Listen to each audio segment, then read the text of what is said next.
My guest today is Josh Alley. Josh is a very good friend of mine that I've known for several years. I met Josh when he was Chief Technology Officer at Onnit Labs here in Austin. Got to know Josh really, really well during the COVID era. He was part of a group of guys that I had kind of put together to do a campfire once a week, and we got to know each other really well just through that shared experience of those years.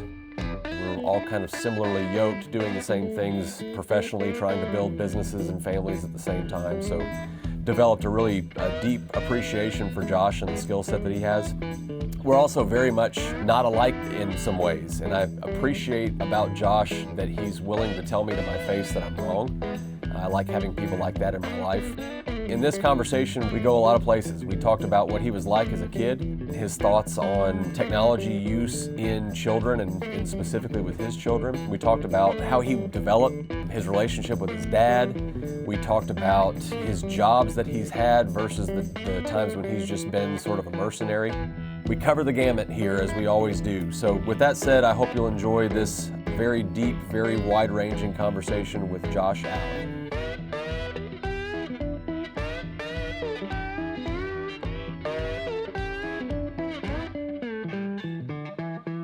Do it for enjoyment. Well, yeah, that's why you should do anything, right? For the love of the game. Yeah, just for fun. Is that also a reason to not do something? Because it's fun? No, because it stops being fun. It depends on what it is, but in like the majority of cases, I'd say yeah. Like if something's not fun anymore, it's probably because you've moved on. But is fun the metric you're trying to optimize for? Because parenting, for me, at a lot of times, it is not fun. It's like fun and enjoyment. And enjoyment can have like a long lens, I suppose. Yeah. Like the things that I'm doing with the kids that maybe are not fun for me, they're still providing some level of enjoyment for the kids. Right. Like holidays is a really good example. I fucking hate Christmas. Yeah. And most all holidays. But it's good for the kids, so it maximizes their enjoyment. So that's okay as a priority in my brain. The enjoyment thing, I mean, with kids and what we do professionally, those can be separated, right? Mm-hmm. Like maximizing enjoyment for your kids is probably a good metric to be aspiring to. But enjoyment in what you're doing professionally, mm-hmm. Like there comes a time, and it comes in waves, right? But there's these periods where what I'm doing professionally, where I'll go weeks without enjoying any of it. Mm. Aside from like conversations with people I work with that I enjoy talking to, none of the actual work itself is enjoyable, but it's in the service of building the thing into something that, provides for my family. So it has meaning. It doesn't always have to be fun as long as it's meaningful. I don't know, I'd find that satisfying. Yeah. I find that as a form of enjoyment. Like you're building something for your family. Even though it's painful and not maybe fun, like, I don't know, hauling a fucking bale of hay may not be that either. Yeah. But it's still accomplishing some goal, which is good for your family, good for making progress. That's just fun though. That's like, it is fun. But that's all like the same sort of bucket for me. Yeah. Like, I'm in that period of my life right now, Allie, where I'm really trying to be careful about the things that I'm spending time on, mm-hmm. and trying to get things out of my life that I'm spending time on that aren't serving me or my family in a way, where I don't have a direct way to say, like, I could see how this would be of service to me or my family. I'm trying to get rid of those things. Yeah. And the farm work, like I spent 2 weeks on a tractor shredding our pastures. And sounds awesome. It was so much fun. Yeah. But I don't know if it's fun because it's actually something I enjoy, or if it's fun because at least it's not this stuff. It's called shredding. I mean, it sounds like it's going to be fun. It does sound cool. Yeah. It's got like a surfer air to it. Yeah. Okay, so you didn't come in here with your tattoos blaring. Are we rolling now? We've been rolling. Oh, gotcha. Yeah, incognito. Yeah, I see how it is. Keeps the guests comfortable. I'm a pro, man. I thought I would respect your podcast and dress up as nicely as I could. This is the best outfit that I own, by the way. Do you have a shirt underneath it? I do. Like a wife beater? Like a wife beater. Okay. Mm-hmm. Next time. You're supposed to have an undershirt, right? With a fancy shirt like this? I don't have an undershirt on, but I'm not wearing a fancy shirt. Well, maybe I'm doing it wrong. I don't know. That dude told me that I could take my pants off if I wanted to, so I kind of want to. Usually we request it. That's usually like part of the intro. Oh, well, would you like to take your pants off? Yeah, actually, I would love to take this whole outfit Take off. the shirt off if you like. Oh, I would, actually. It's really hot. I figured It's you'd come in uncomfortable. with sleeves showing. This thing fits like a balloon on top of my already like lollipop figure. Yeah. So yeah, I really hate Good. this. We'll pull that off. Oh then. God. I like how you did it with snaps too. So Well, I don't really know how to do. Oh shit! There goes the mic. Ah, much better. That's good. The clicks are going up as we speak. Is this more like what you That's expected? more like you. Ah, thank God. Yeah. Dude, I appreciate you being willing to do this. Oh, you got it. We I'm joked, not done, though. We joked when you walked in. Oh, you got more to take off. I mean, he told me to take my pants Take off. the pants I off. might as well do it. Ah, Perfect. now I'm comfy. We could get the bong in here and do bong reps when you're ready. That's unnecessary. Not yet. Now I'm finally comfortable. Episode 2, maybe. I'll even put my shoes back on for you. Beautiful. So this is my normal. That's the uniform. Yeah. Now it Yes, feels sir. like I'm talking to Josh Alley. Well, you are finally. When I met you the very first time was at Onnit, and I think you had jeans on that day. I did have jeans on and cowboy boots. You had jeans and cowboy boots on, but I do believe you may have been wearing that shirt. Let me see. Back then, no. It was a black shirt with sleeves, but it was still just a plain black shirt. With sleeves. Yeah, with sleeves. Did you not wear sleeveless shirts at Onnit? I did, but with not as frequently as I do now. You weren't as Now prolific? Yeah. Now it's like, I work from my house, so I'm just going to Yeah. be comfy all day long. It's the thing that I've appreciated about knowing you the most in the last, 5 or 6 years we've known each other, is of all the people in my professional and personal life, you are the most unapologetically yourself at all times. I like that. Somebody admire about you. It's usually for the worst. Have you always been that way? Yeah, I think so. And I don't know. I think I'm getting more bold in my don't give a fuck, but the don't give a fuck has been a staple, a mainstay for quite a long time. I guess probably having kids and some stability in your life enhances that. Your DGAF gene. Maybe. Yeah, I think so. There's less people to impress.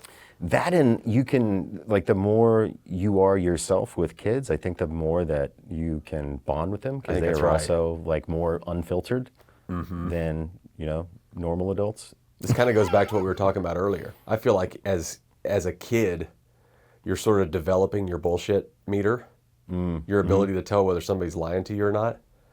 And the worst thing that you could have as a kid is a parent that's constantly trying to make themselves into something that you kind of know they're not.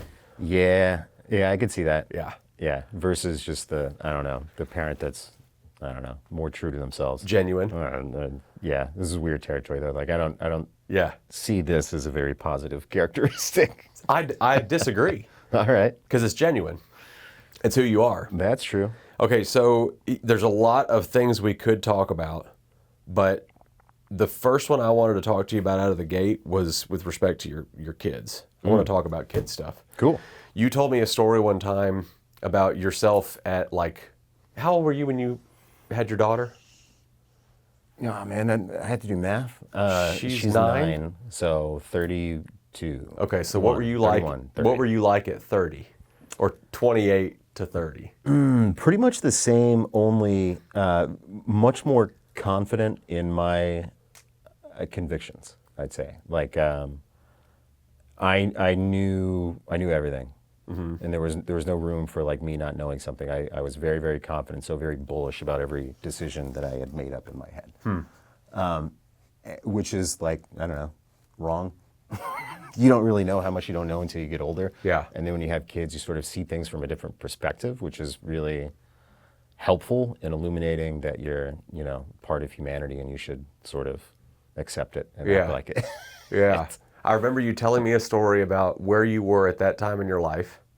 And then when you found out you were going to be a dad, there was this big shift in you.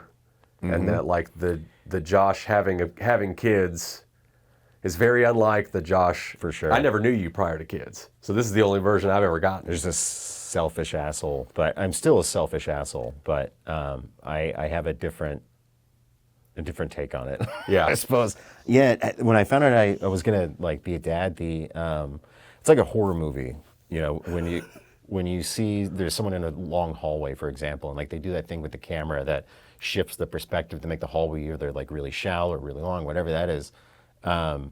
My look on life went from like a very shallow worldview to an extended lens where I could see the background and the horizon and like the distance. Yeah. And like everything in my life.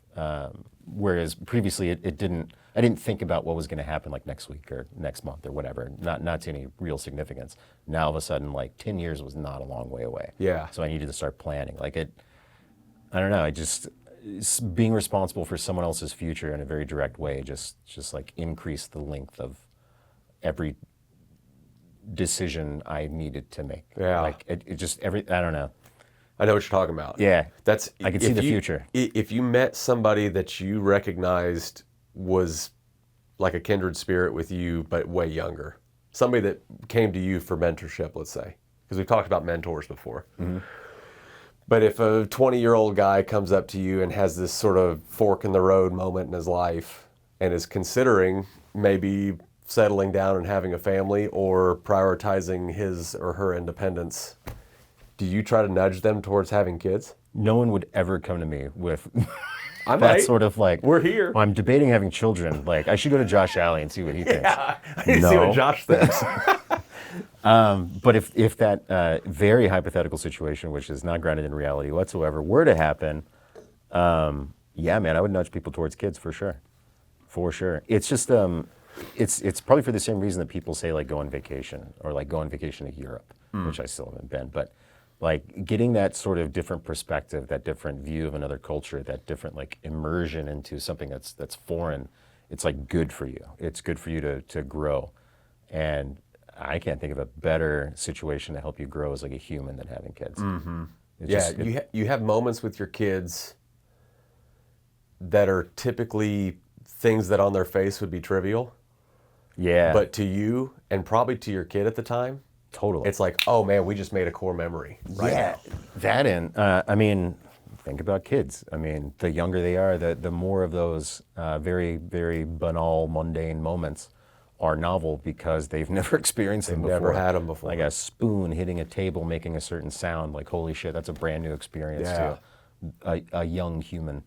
Like everything's magical at that age. Right. And only when you get older does the magic sort of fade and the jade take hold. The novelty's not there anymore. Novelty's dead, yeah. But then you get the full circle of having your own kids. You get to experience it again, you get totally. to re-experience it. You get to witness all those moments through the eyes of a brand new human being and realize like, oh wait, I'm an animal like this thing's an animal. Yeah. Like I don't know, it's really cool. I had a moment like that yesterday. Yeah. I want to hear an example of one of yours with one of your kids, so be thinking about it. But Everything.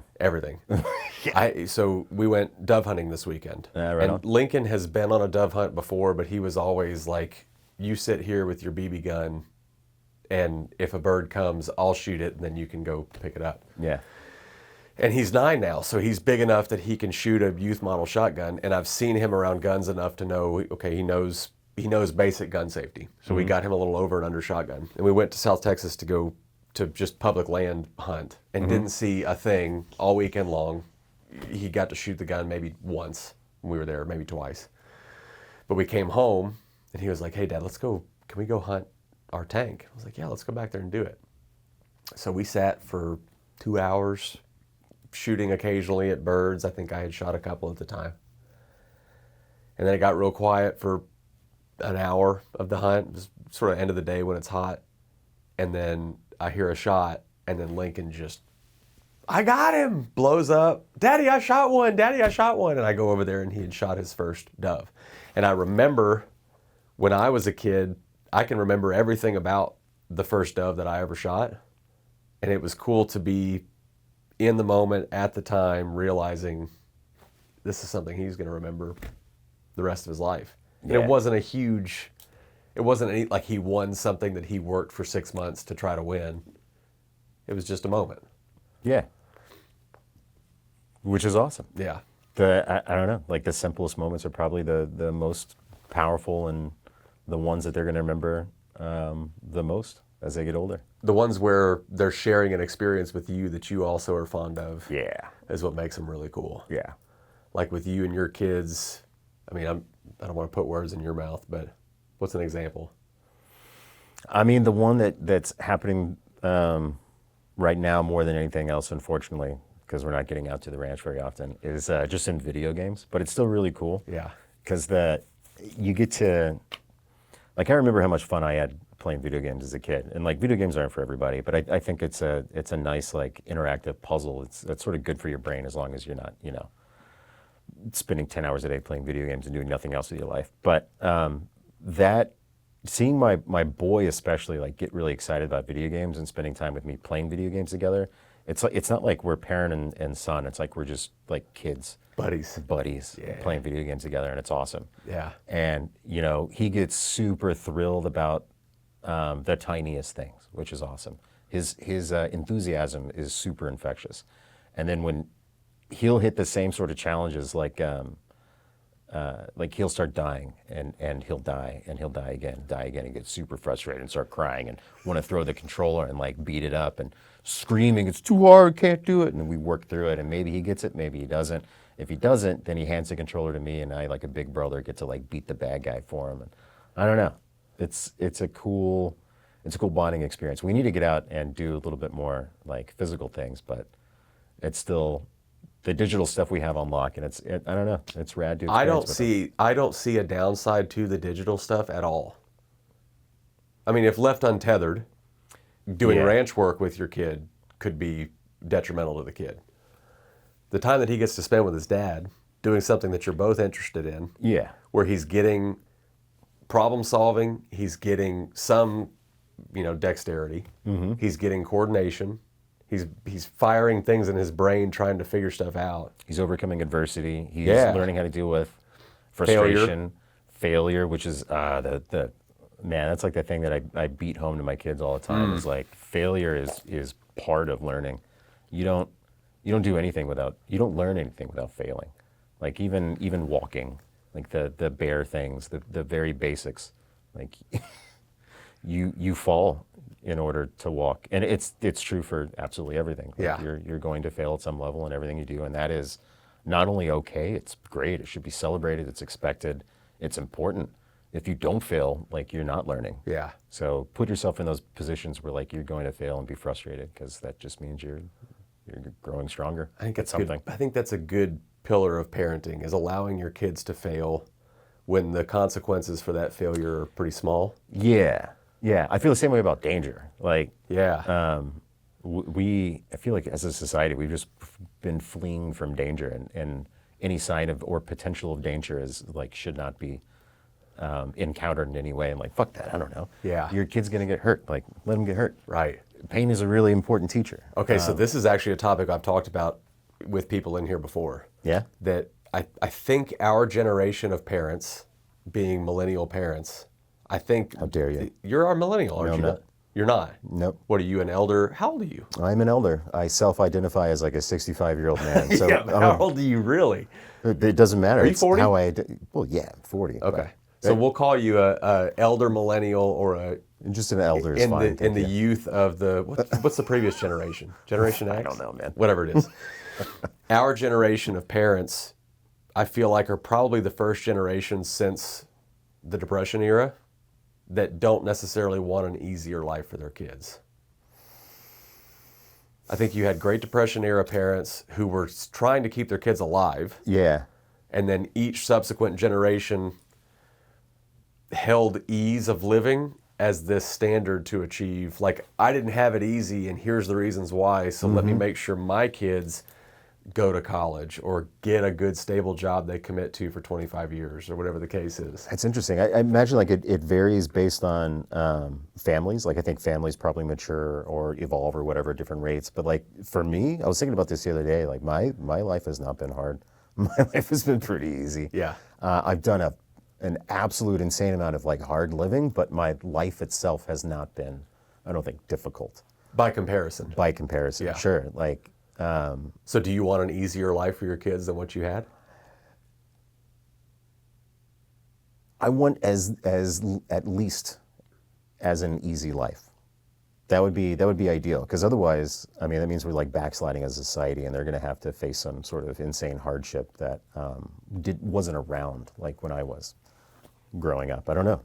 But you just talked about how you want your kids to have to face adversity and face. I don't think they should shy away hardship. from adversity. I think they should. Danger. They should encounter some danger. They should pursue some danger, for sure. I mean, danger, I feel like, is intermingled with curiosity, and those are two very important things to like never lose sight of as you age. But do I want their lives to be easier? No, just as easy as I had it. That'd be great. Yeah, with the appropriate amount of challenge at the right times. Yeah, like my life is not without challenge, but you know, I seek those challenges out. I put myself in those situations. Yeah. I hope they do the same, but I just hope that, you know, there's not some sort of, I don't even know what the adversity would be, like I guess a crazy climate situation where the earth is on fire. Yeah, you don't want catastrophe. Yeah. I'm not saying you're wishing catastrophe on No your kids. catastrophe. But I wish for my boys that they would have challenges intermixed in their development more so than what I had, that they can take on willingly. It's the struggle is important. It's like that line in Lost where Locke, I think, is explaining that this caterpillar that is in this cocoon, like, he could take his knife and he could pry a little slit and open it up so the caterpillar would have an easier time getting out. But the act of that caterpillar struggling to break free of the cocoon and emerge as a butterfly is how it gets the strength to survive and fly away. And if you were to pry the thing open and give him an easier time, like, he would die because he wouldn't have the strength to be a butterfly. So in the same way, like, yeah, kids need the struggle. Everybody needs the struggle. Yeah. But yeah, let's That's not have the solid. struggle be a catastrophe. I like that metaphor. Thanks, Locke. So you got into tech when you were young. Talk about your. We don't have to talk about what you do for a living now, but when I met you, you were Chief Technology Officer for Onnit, and you were responsible for everything tech-facing that company produced. Mm-hmm. And you were sort of working alongside the marketing side of the business. Yeah. Talk about that. Talk about what got you into tech from a child. Like, what was your first foray into interest in technology?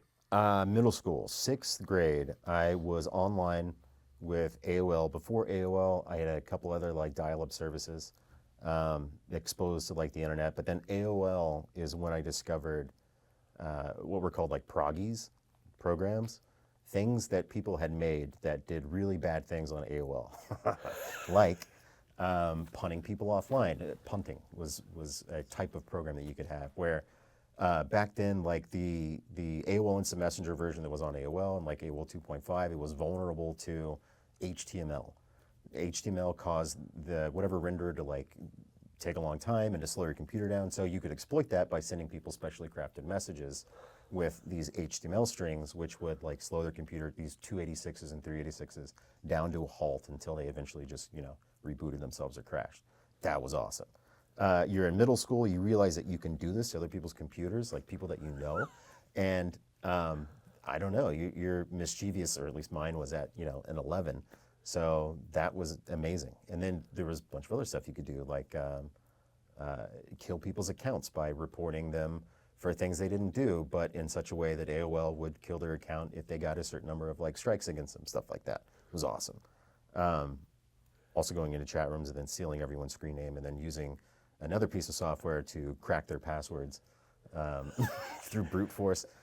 It was just this amazing world, this Wild West world of like chaos and fun and like, holy shit, this is a real world video game that you can like participate in and make programs to also do these things or do How them old better. were you when this is going on? 6th grade, so whatever that is, I don't know, 12? Yeah, 13? 12. Yeah. So that was awesome. When I discovered that, I was like, I want to make those things because this is like some hacker shit. This is the Matrix. This is awesome. I don't think the Matrix was out yet. It's like the digital equipment, the equivalent of a kid throwing rocks at windows. Yeah, kind of, but like cyber rocks. Cyber rocks. Yeah. Yeah. So where does that develop? If you start doing that as an 11-year-old boy, then where does it go? And how does the shift from miscreant as an 11-year-old go to turning that skill into something legitimate that you can actually make a career out of? Well, it started making it started in making those programs on AOL. And then that was like in Visual Basic. That's where I got my chops, like just with programming in general. But it was always about like making cool things that did rad things that were interesting to me. It was never like, oh, I really love for loops. You know, I never like loved programming as some sort of art form. It was always like the thing that I needed to be able to learn and get okay at so that I could do these other things that I really wanted to do. So once someone turned me on to, I think, PHP, and I don't think PHP, I know PHP, because I wanted to get into like web programming. So websites started to pop up, become more prevalent, and I wanted to program those things. As I was programming these destructive things over here, like what destructive things can we do over here? So I learned web programming, but then that quickly turned into something that I realized could make money. And then I started to get into the age where like, okay, making money actually is starting to become important. That was more like in high school. So by high school, like I was making websites. But back then a website was, you know, a complicated endeavor that needed a system administrator and a webmaster and things like that. Yeah. But that was just, that was the start of it. And you begin to pick up skills. I think especially back then, you're going to pick up like system administrator skills because you need to in order to run a website by yourself.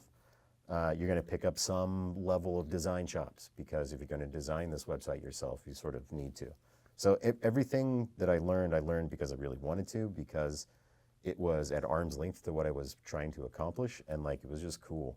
Yeah. So I wound up picking up a lot of different disciplines along the way just so I could make, you know, websites faster and by myself as an intellectual, fun, creative thing.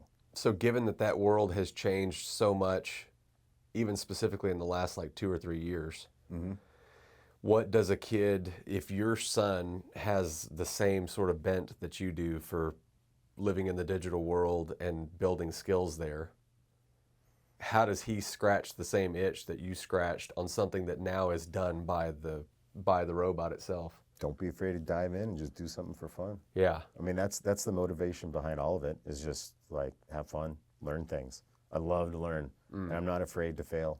So if it wasn't programming things that did horrible things to other people's computers, it would have been something else. Like there's plenty of outlets for that sort of curiosity and desire to play and tinker that's not tech. And like it's true for me too. Like I do a ton of stuff that's not tech because like I'm not a tech person. I don't think. I'm more like a fun, creative problem solving person. That's what I really, really like is solving or trying to figure out how to solve like really interesting problems. So talk about how that skill set has manifested itself elsewhere in a non-tech area for you. Learning marketing, learning brand, learning creative, learning all those sort of things that aren't tech that I still do on a daily basis. Probably not as well as like actual professionals, maybe that have gone to school for it or gotten actual jobs for it, but like I know it well enough to be dangerous, and I don't know, it's fun. Did you go to college? I did, briefly. Yeah, I went for a year, and then I went for half a year after that. I got a parking ticket, and I didn't really want to pay for parking because like college is already expensive, and parking was like $75, I think, a semester or maybe a year, I don't remember. But I got a ticket because I didn't have a parking sticker, and so I took that ticket and I threw it in the trash, and I took a photo of a parking sticker and went into Photoshop and recreated it, and then used that, like a fake parking sticker I made, successfully for many, many months until I was busted again. And the second time I got busted, they were like, you can't re-enroll unless you pay this parking ticket. So I was like, okay, cool. Not re-enrolling then. And that was it. So the parking ticket ended your college career? Yeah, well, the second one. Does a kid in college, given where the state of technology is today, at least as it relates to what you do for a living, does a kid that has the same skill set, the same interests, have to go to school at all? No. No. I mean, it wasn't even necessary back then. In fact, it was pointless. Yeah. Probably more pointless back then than it is now. Even in high school, like we had a Cisco networking class, and we had some awful teacher that was teaching it, and it was clear that like this was such an emerging thing that they were trying to fill these positions or make these classes to stay on top of the trend in technology. But the people that were staffing them were idiots, pretty much. So even like in college, that was a lot better, where the teachers weren't exactly idiots, but they were teaching fundamentals that I had already knew very, very well. So it was slowing me down. I wasn't learning anything new in tech in college. So One of those things you probably would learn a lot more doing as opposed to sitting in a classroom doing it in a theoretical sense. Yeah. The educational curve was so behind back then that like they were teaching fundamentals in college when like those fundamentals should have been taught in elementary school. And maybe they are now. I have no idea. Yeah, are they now?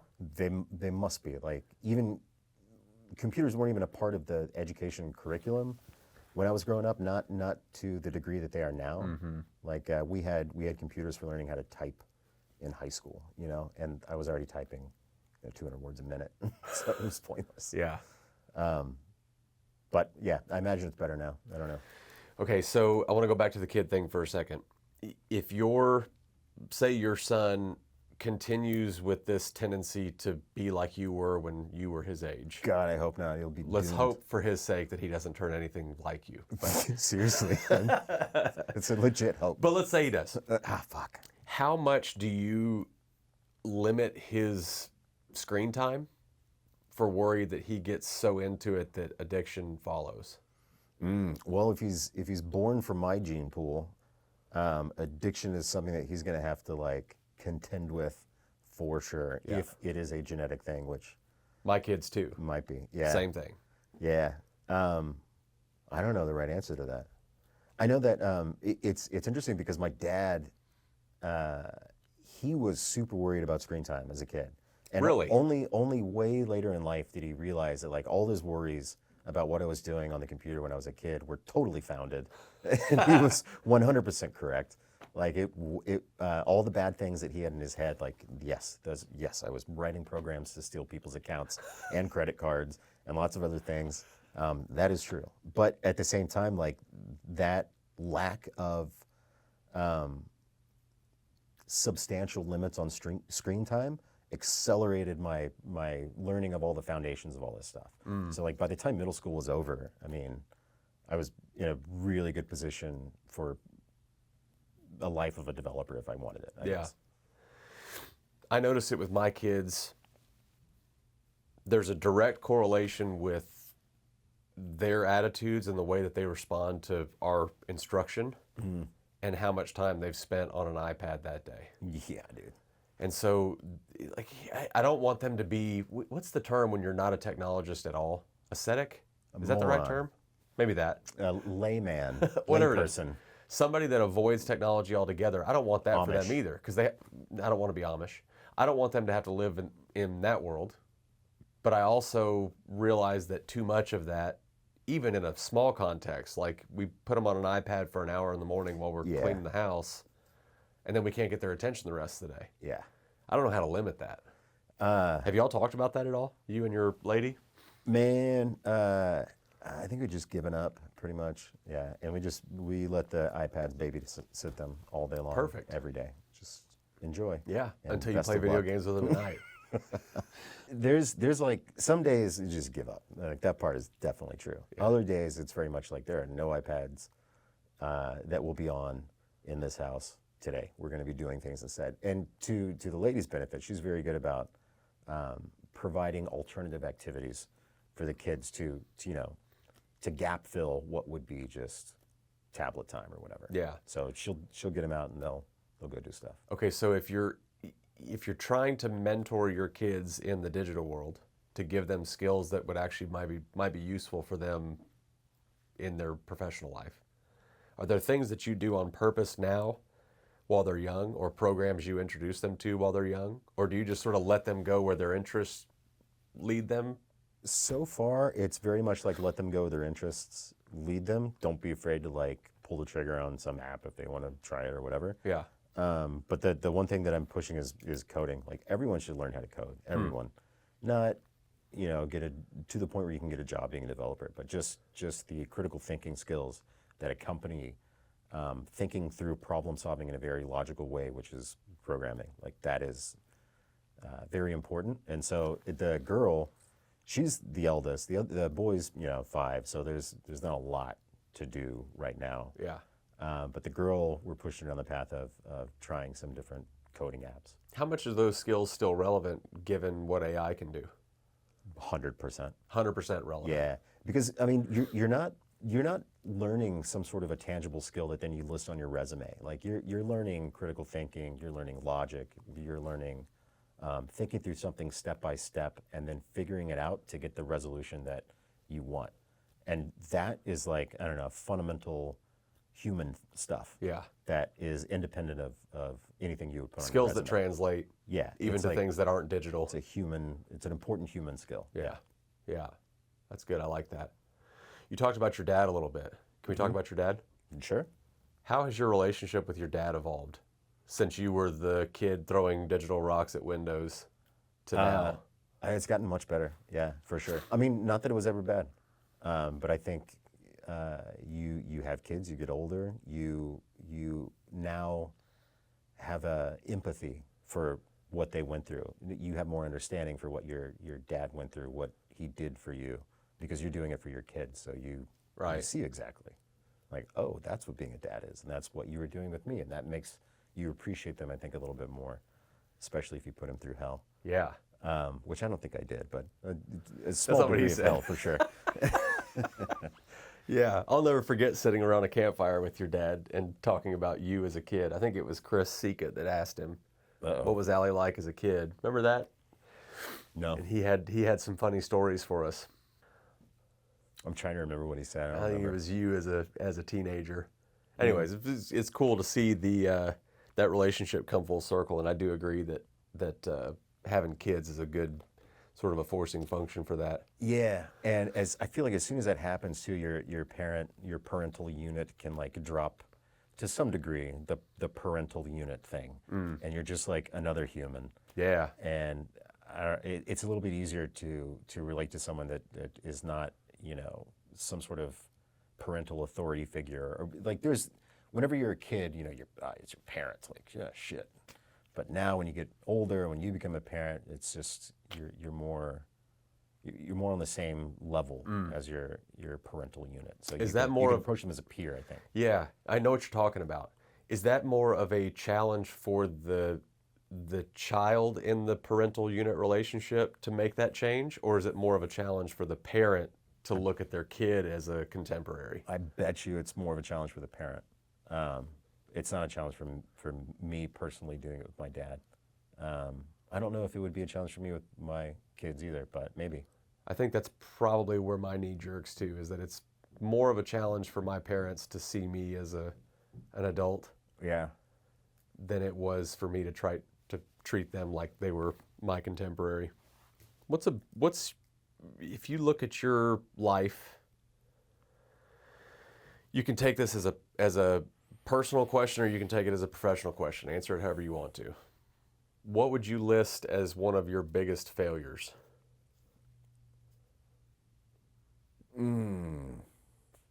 My biggest failure is, definitely like just succumbing to the darker parts of my personality for a very long, extended period of time. It's not like it's not one moment. It's not one thing. It's very much like just going through decades, like living hard, when it was totally unnecessary. Like it offered no skill development. Maybe it offered some sort of character development, I guess, but like it was overall like a net probably loss for my existence. You think that changes over time? How you feel about those years? No, it certainly hasn't for me. Like I don't look back and think like, I don't see it with rose-colored glasses or anything, or Yeah. I'm not appreciative of the lessons. Like it was part of my development for sure, and it helped shape me into whatever this thing is. But A guy that takes his pants off in a podcast. but I don't feel like negative or positive. It's just sort of like it is what it is. Yeah. Okay, so let's talk about your professional life a little bit. Let's do it. You have worked both as a on-staff job, and you've worked as a mercenary, just kind of a guy for hire. Do you have a preference between the two? Mercenary.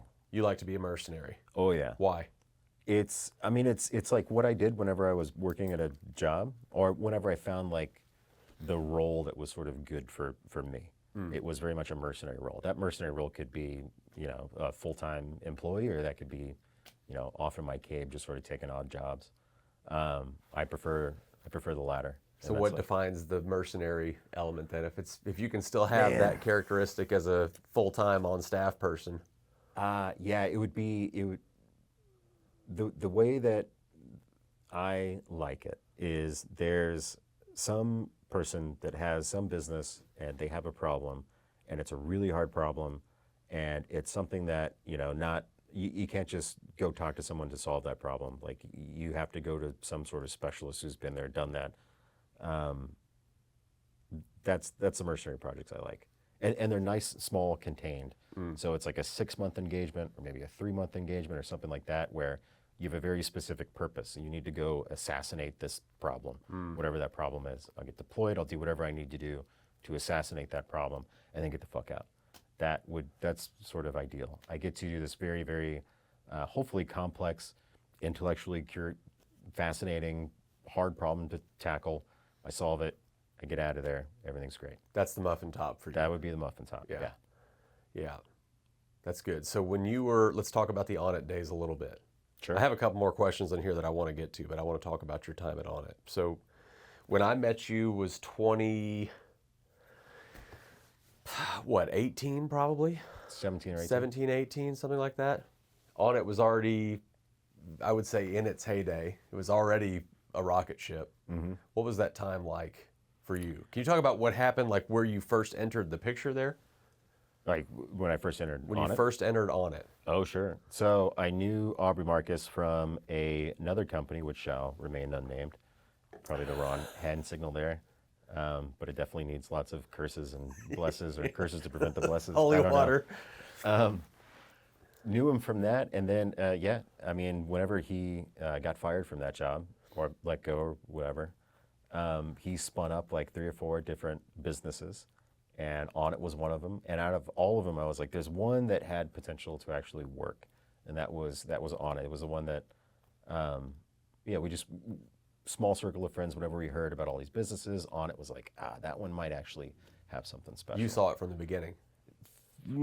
Yeah. What was it? What was it about like from day zero, but it was, out of all these concepts, like, this is the most sane one. Yeah. that came from Aubrey Marcus. The other ones were a little bit more fancy for me. I had Mike Spadier in here last week. Oh, yeah. And we talked a little bit about this. We didn't go into much depth, but there was one that what did he call it? It was a nail polish business. Alpha Nail. Alpha Nail. Yeah, dude. Yeah, that's a cool one. I'd love to hear what the concept was behind that one, but Nail polish for men. just because? Because some people think that's awesome, I guess. Because that's I don't half know. the people in the world, and you can market it to them. It's true. Yeah. So what was it about Onnit that you felt like, okay, that's got traction? Well, first of all, like, Alpha Nail.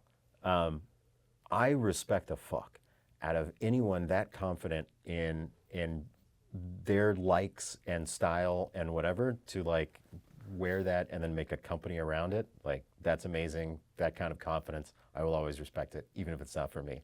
Look at me.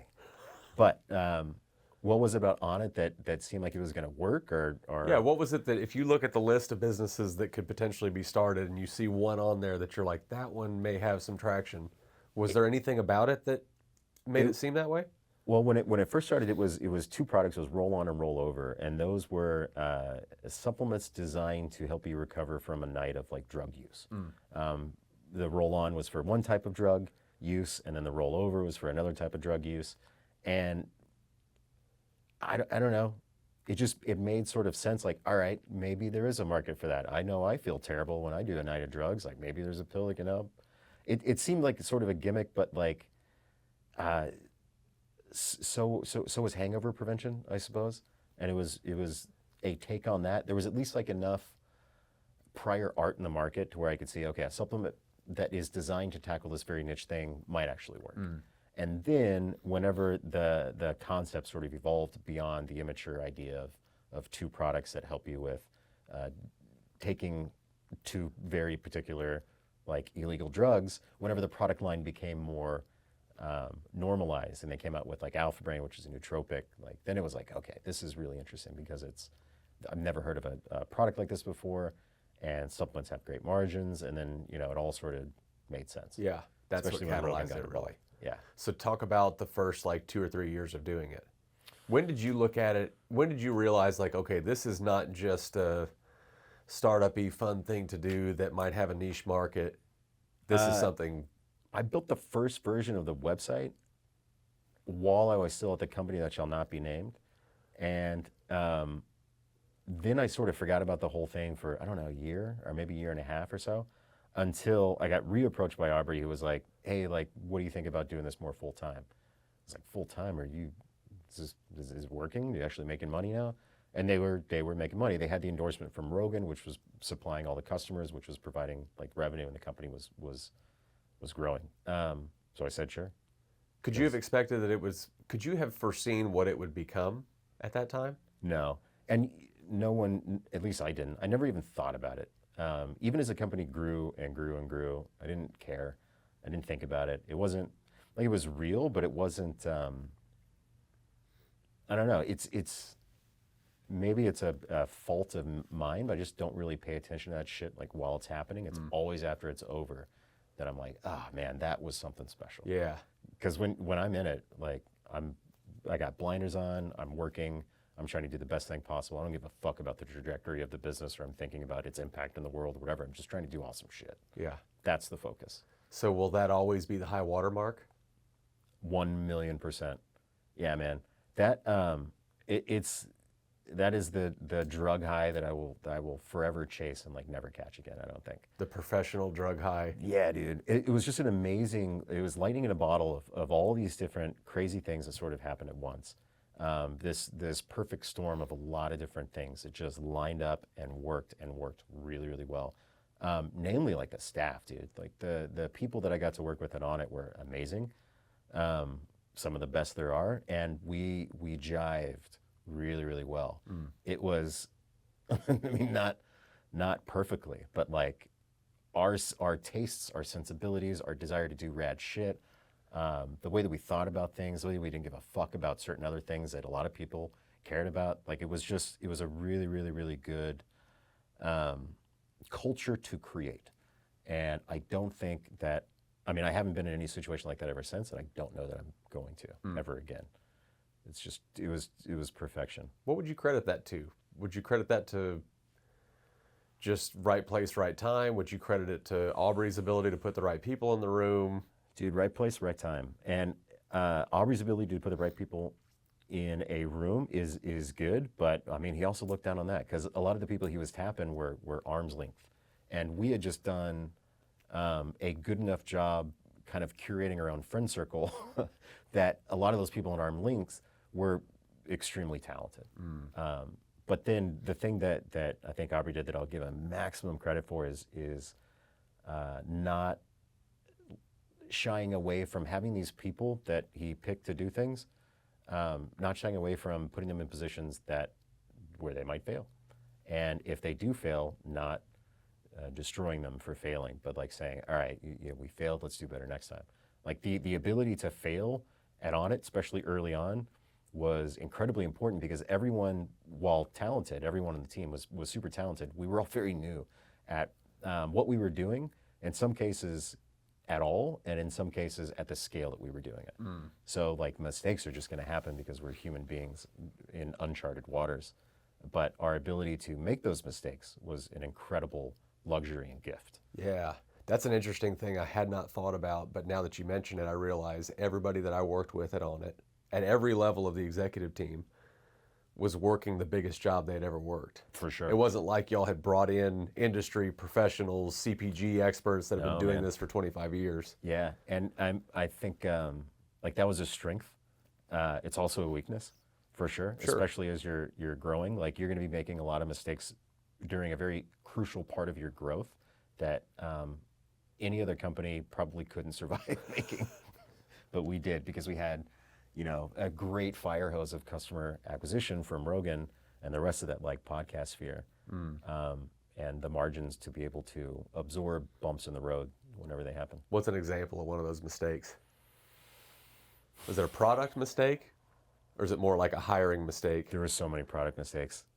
Yeah. I mean, there were so many hiring mistakes. It's just all of them. Yeah, we made plenty of mistakes. Those are the lessons you don't forget, though. Absolutely. Yeah. Yeah.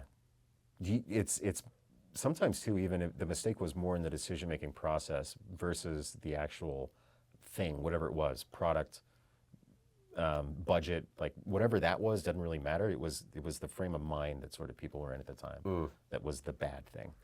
Yeah, but it's the unavoidable result of having a culture where everybody exists just to do cool shit, to use your term.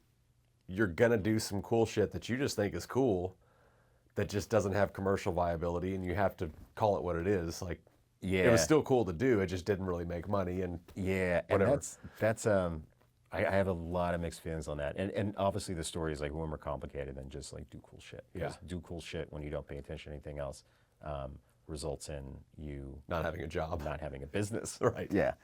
So I mean, it's always like a balancing act, but yeah, just don't lose sight of the fun stuff. Yeah. Talk about early 2020, COVID circulating. Best time ever. All of a sudden, the world gets locked down. Great. Talk about where you were at that time in your life. Just super happy. Ordering 50 pounds of honey roasted peanuts and cashews. Because Don't forget dried mangoes. Oh, dude, so much dry food. I mean, like 25-pound bags of rice. It was amazing. Yeah, that's when I got to live my perfect fantasy of being an absolute like shut-in, and it was everything I could Everything you possibly wanted. imagine and more. Yeah. It was great. So talk about campfire.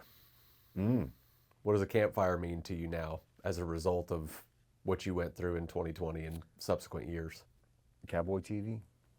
Cowboy television. Yeah, I love that line. It's so good. Yeah. What does a campfire mean now? Yeah, the same thing it's always been. Something rad. Just some place to gather around, talk shit. You had a pretty integral part in our campfire group. Spadier and I talked about the campfire last week. So. Oh, really? Yeah. Your place in it was interesting. I think I'm just glue, right? I think that's my skill set, my best skill. I'm just glue. Just glue. Yeah. Just to hold things together. Yeah, like. Well, did you know? You already knew Sika, right? Yeah, I was the one that had the relationship with Chris. Okay. Everybody else kind of knew each other. So I knew Madison first. I met Madison, and then we started working with Onnit through Hess, through the relationship I had with Hess. And then Madison and I had breakfast one time. He had talked about wanting to know people at Onnit, and we had just started working with, I don't know, maybe we hadn't partnered with y'all yet. I think it was prior to our relationship with Onnit. But I had an intro there I could make. And so he went in and met with Hess, and then I think he met with Mike. So there was already a little bit of a relationship there. Yeah. But Sika, Chris was just, he was our sort of outsourced CFO at the time. And I liked him. You know, we got to spend a couple hours together every week having coffee and talking about my business.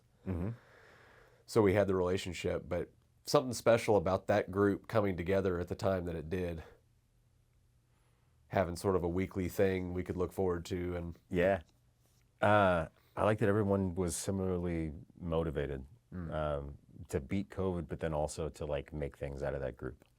That's maybe my favorite thing about the campfire group is, you know, it's a group of like doers, which is great. Creators, Yeah. makers.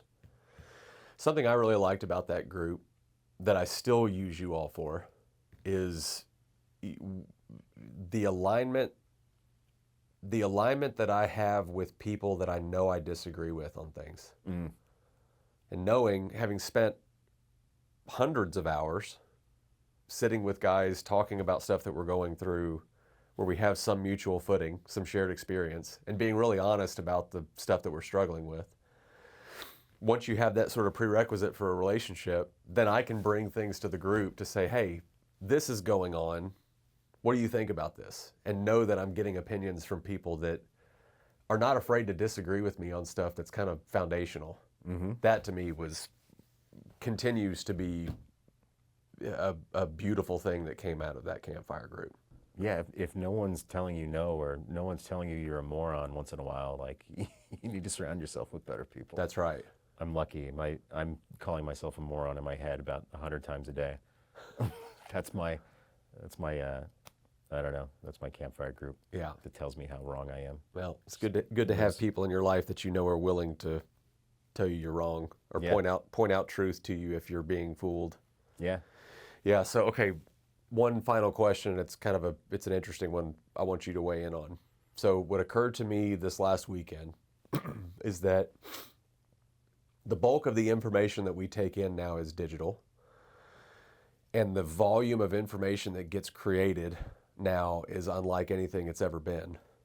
How do you spot truth in a world where things get created just to get you to click on them? How do you sift through things and say, okay, I recognize this as a true thing, or no, I think this is bullshit. I think I'm being fooled. First, think everything's bullshit. Start there. Yeah. Default bullshit. Default, it's all bullshit. And then two, I don't know, man. Consume as much as you can from every angle imaginable. That's something I like to do. I consume news from the crazy purple-haired people on the left. I consume news from the batshit crazy gun nuts on the right. Dude, I'm like, and everywhere in the middle.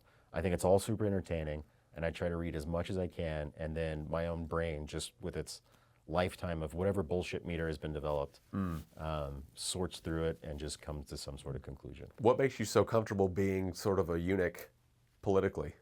I'm a eunuch in real life, and so it's a very easy. It's an easy natural extension. Because most people they're not comfortable being in the tension between two ideals. Why not? That's weird. Like, I don't know, you should live in tension professionally. You should live in tension, maybe not romantically, or you'll have my relationship, which is not a model. But in almost like every other situation, like, you should live in the tension. Yeah. The tension is like the most exciting place to live. Professionally, I prefer to live in the tension. I'll dive into a project that I am totally unqualified for because, like, wow, this is such a rich problem to solve, and like it's a situation that's going to force me to learn, which is great. Live in the tension.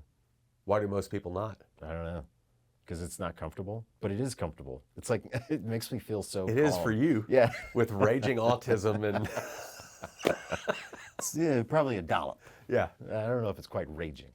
Yeah, I don't know. It makes me very calm to live in that tension. That tension is something that I seek out always.